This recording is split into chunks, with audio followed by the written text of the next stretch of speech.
Fala pessoal, estamos aqui em mais um vídeo falando um pouco sobre osteologia. Então a gente vai falar hoje de dois ossos, né, pertencentes ao esqueleto apendicular posterior.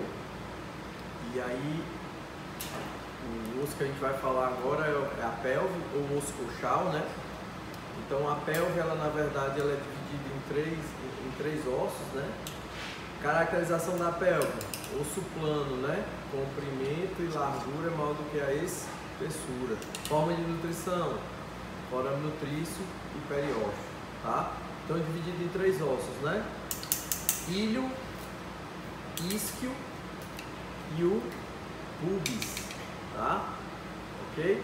Então, como particularidades da pelve, a gente tem a crista ilíaca, tá? Crista ilíaca, tuberosidade sacral, porque esse osso ele se articula exatamente com um outro osso pertencente ao esqueleto axial chamado de sacro, tá?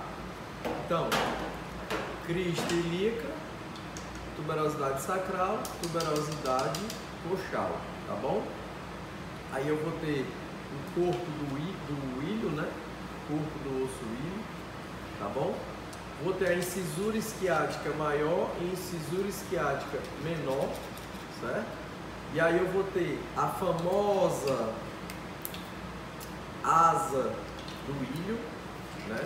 Famosa asa do ilho, tá? Descendo aqui do ilho para o pubis, eu tenho a eminência iliopúbica, ou também vocês podem encontrar tubérculo iliopúbico, tá?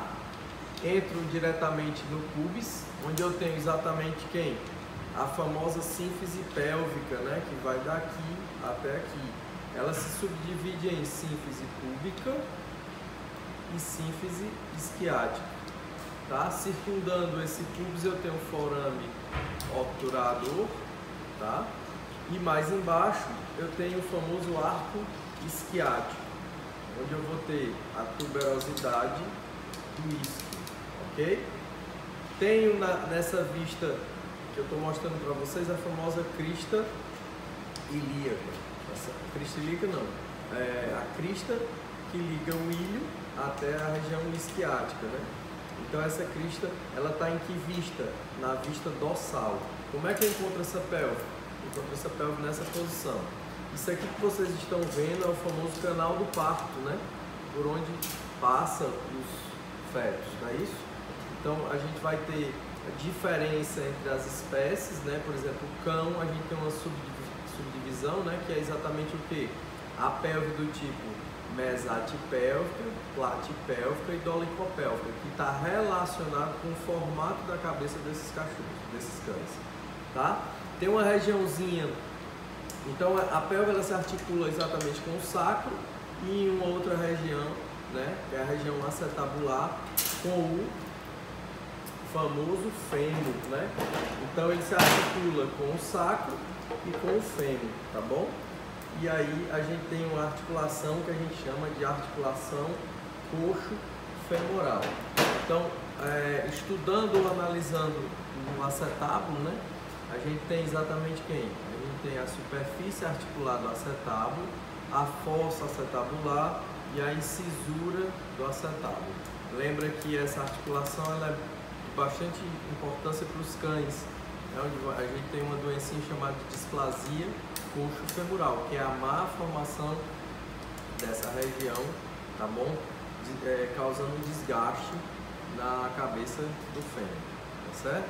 E aí a gente vai mandar material suplementar explicando exatamente a respeito dessa doença, que é a famosa displasia coxo-femoral. Então vamos lá.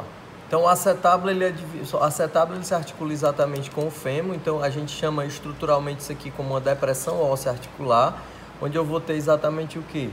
A superfície articular do acetábulo, ou superfície semilunar, assim como queiram chamar, a fossa do acetábulo, que é essa partezinha mais profunda do acetábulo, e a incisura acetabular, que é essa aberturazinha que a gente tem no acetábulo. Então o fêmur ele está articulado aqui, tá? Logicamente tem um ligamento saindo da fossa acetabular para fóvea da cabeça do fêmur.